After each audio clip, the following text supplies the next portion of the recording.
Pourquoi nous sommes-nous si désireux quand il est question d'érotisme, d'harmonie entre les buts spirituels, sociaux, matériels et hédonistes, de ne voir que l'érotisme, et dans l'érotisme, de ne voir que le sexe, et dans le sexe, de ne voir que des techniques ou une occasion de se rincer l'œil.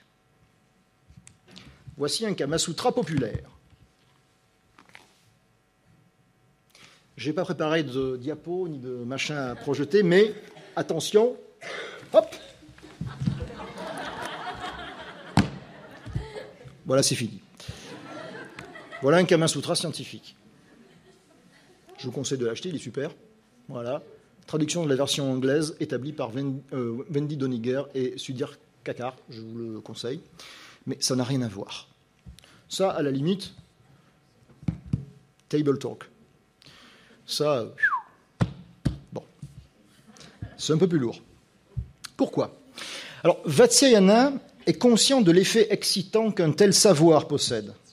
Lorsque les hommes, dit-il, s'informent de toutes les manières d'étreindre ou en entendre parler, ou racontent des histoires à leur propos, qu'est-ce qui se passe ? Ils ont envie de faire l'amour. Voilà. Sans doute cette excitation est-elle ce que nous recherchons en même temps que nous la condamnons. Une distinction que Michel Foucault établit dans La volonté de savoir peut nous être utile ici. Foucault distingue deux types de savoir ou de discours fondamentaux pour appréhender les phénomènes du désir, qu'on pourrait appeler aussi la connaissance de la chose en soi. L'ars erotica, oriental, et la scientia sexualis, occidentale. L'élucidation du contresens occidental sur le Kamasutra pourrait ainsi constituer une sorte de contre-épreuve de la pertinence des catégories de Foucault. Analysons-la quelques instants. Le Kamasutra ainsi que les traités érotiques indiens, arabes, chinois ou japonais relèvent de l'ars erotica. La connaissance qui est apportée par un art érotique, une technique générale du plaisir, est celle du plaisir sensuel lui-même. C'est-à-dire que la vérité de cet art est la vérité du plaisir dans toutes ses manifestations, sans qu'il soit nécessaire d'en détacher une province particulière, comme nous le faisons, nous occidentaux, lorsque nous supposons une différence essentielle entre le plaisir d'écouter de la musique, de manger des mets raffinés ou de faire l'amour. La vérité du plaisir pour un art érotique, c'est qu'il est susceptible d'être intensifié, maximisé, porté au plus haut point, sans être destructeur de l'ordre social ou de la justice cosmique. C'est pour cela qu'il a besoin d'une technique, c'est-à-dire à la fois d'un discours et d'une pratique, qui puisse libérer la sexualité d'une triple emprise, celle de la pulsion reproductrice, celle de la passion destructrice et celle du besoin physique sans autre signification. Soustraire la sexualité à l'animalité, à la mort, à la physiologie, ce n'est pas autre chose que d'inventer l'érotisme. Le type de maîtrise de soi que l'érotisme présuppose relève d'une attention à soi qui ne peut résulter que d'un itinéraire intérieur, intime, dans les recoins les plus secrets où s'élabore notre rapport au plaisir. Et c'est pourquoi elle fait aussi l'objet d'un savoir secret, ésotérique, transmis d'un maître à un initié. Par contraste,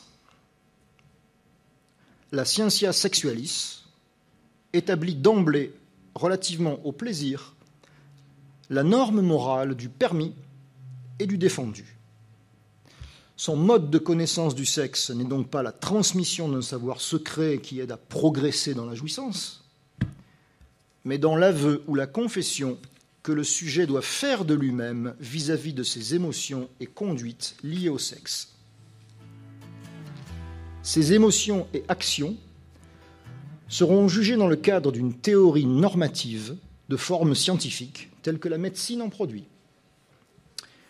Le sujet ainsi autoconstitué par son propre aveu et auquel on arrache la confession de ses singularités ou de ses bizarreries passe ainsi au contrôle d'un pouvoir qui, loin de réprimer le discours sur le sexe, a au contraire invité à un foisonnement de discours sur lui et a inventé, ouvrez les guillemets, la sexualité contre l'érotisme. Érotisme qui est un art de jouir, qui démultiplie les possibilités de la jouissance face à un discours vrai du sujet confronté à la norme. Par conséquent, si on suit cette analyse, il faut dire que les Européens n'ont pas, ou plus, d'art érotique à leur disposition, et c'est pourquoi chez eux, le caractère ésotérique et l'interdit se recouvrent. La volonté de savoir témoigne d'un régime particulier de discours vrai qui fait de la possibilité de tout voir l'origine et le moyen du pouvoir. Le discours érotique d'un Kama Sutra ne fait donc sens pour nous que comme pornographie, c'est-à-dire exhibition des possibilités spéculaires et spectaculaires du sexe, et comme aveu de nos petites faiblesses. Ces possibilités ne nous offrent que la garantie d'une excitation immédiate, ce qui prive la jouissance sexuelle de tout autre sens que celui fixé par l'horizon normatif de la morale, des lois ou de la médecine.